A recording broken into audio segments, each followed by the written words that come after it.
आदिकों ने श्री नारद जी को जो श्री कृष्ण चरित सुनाया था, यद्यपि उन्हें श्री नारायण जी इसके पूर्व ही सुना चुके थे, फिर जिसे श्री नारद जी ने श्री वेदव्यास जी को सुझाया और उनकी चिंता दूर हो जाएगी, ऐसे उन्हें आशा बंधा दी।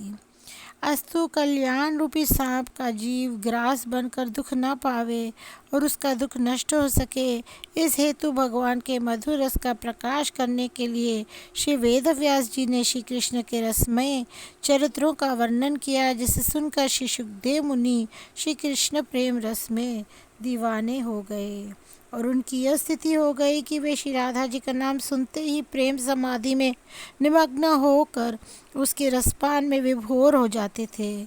ऐसे जो श्री कृष्ण के चरित्र हैं, जिनका उन्होंने रसपान कराया, उन्हीं श्री कृष्ण चरित्रों को प्रकाशित करने की मुझे आज्ञा मिली है। वे परीक्षित धन्य हैं जिनके प्रति श्री शुक मुनि ने उन चरित्रों का गान किया और इस प्रकार उन्हें गोलोक धाम भेज दिया। उनके साथ 28,000 ऋषि भी उस रसमयी गंगा में स्नान करके कृतार्थ हो गए। जब इन श्री कृष्ण चरित्रों का प्रवचन करने के लिए श्री शुक मुनि श्री परीक्षित जी के यहाँ आए, तो देवता लोग अमृत का घड़ा लेकर वहाँ आए और विनय पूर्वक कहा कि हे मुनि, यह अमृत घट आप स्वीकार करें और हमें मीठी मीठी कथा का रसपान करावें। इस अमृत का पान करके प्यारा राजा अमर हो जाए और अमरपुरी में जाकर वास करे, और आप हमें इस मीठी मीठी कथा रूपी अमृत का पान कराइए। यह सुनकर श्री शुक मुनि ने उसका निरादर करते हुए हंसकर कहा कि देवताओं, मणि और कांच में बड़ा भेद होता है। जिनका मन मणि रूपी श्री कृष्ण में रमा हुआ है, उन्हें कांच के तुल्य यह अमृत क्यों अच्छा लगेगा। उन्होंने कहा कि जिनको श्री कृष्ण के अधरों के अमृत रस ने लुभा रखा है, उन्हें इस पृथ्वी का अमृत स्वर्ग भी अच्छा नहीं लग सकता। अस्तु हे देवताओं, तुम ही अमर बने हुए अमृत में लुभाए रहो। श्री कृष्ण चरितमानस का रस भला रसिकों के बिना और कौन जान सकता है। श्री शुक मुनि नित्य धाम में श्री राधा जी के शुक बनकर विराजमान रहते हैं। उनकी लीलाओं का रसपान करने के लिए वे शुक मुनि के रूप में आए हैं। ऐसे मुनि ने देवताओं को श्री कृष्ण भक्ति से रहित समझकर उन्हें इस रस का अधिकारी नहीं पाया। इसी से उन्होंने ये रस उन्हें नहीं पिलाया। इसी से इस रस को देवताओं के लिए दुर्लभ कहा गया है। ऐसे जो दुर्लभ रस है, उसे ही बिना कारण के कृपा करने वाले श्री प्रियतम ने बरसाया है। वह रस रसिकों के प्राणों और मनों में समाया हुआ है और उस रस का भेद वेद भी नहीं जानते, किंतु जिसे सुन सुनकर प्रियतम मोहित हो जाते हैं और तदनुकूल लीलाएं करते हुए अत्यंत शोभा को छिटकाते हैं।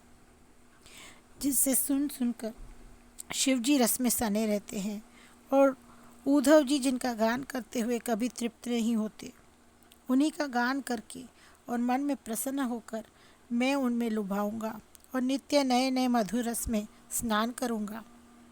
श्री प्रियतम जिन लीलाओं में मग्न होकर ब्रज में बली बली जाते हुए डोलते रहते हैं, उनके गाने का चाव मन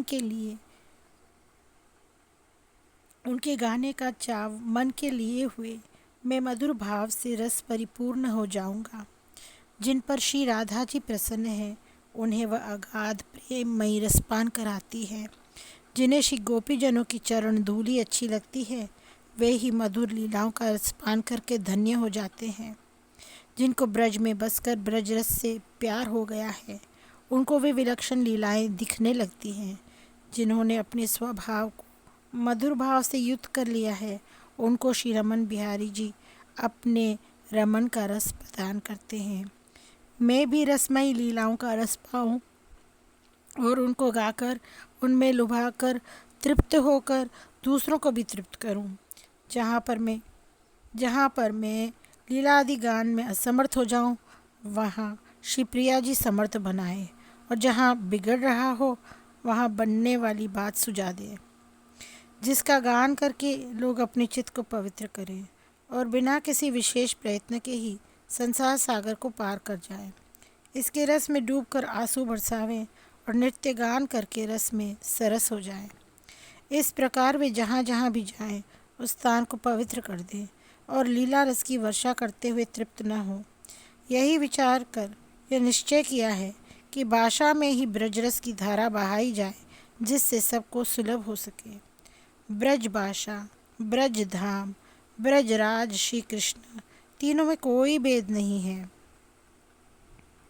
इसी ब्रज भाषा में ब्रजवासियों की ही वे बातें लिखी हैं जिन्हें वेद की तरह प्रामाणिक मानते हैं। इसी भाषा के रस से श्री प्रिया प्रीतम एवं श्री गोपीजनों की प्रेम की बेल सींची गई है। रसमय वचनों की रचना करना और रस बरसाना तो इस भाषा का सहज स्वभाव है।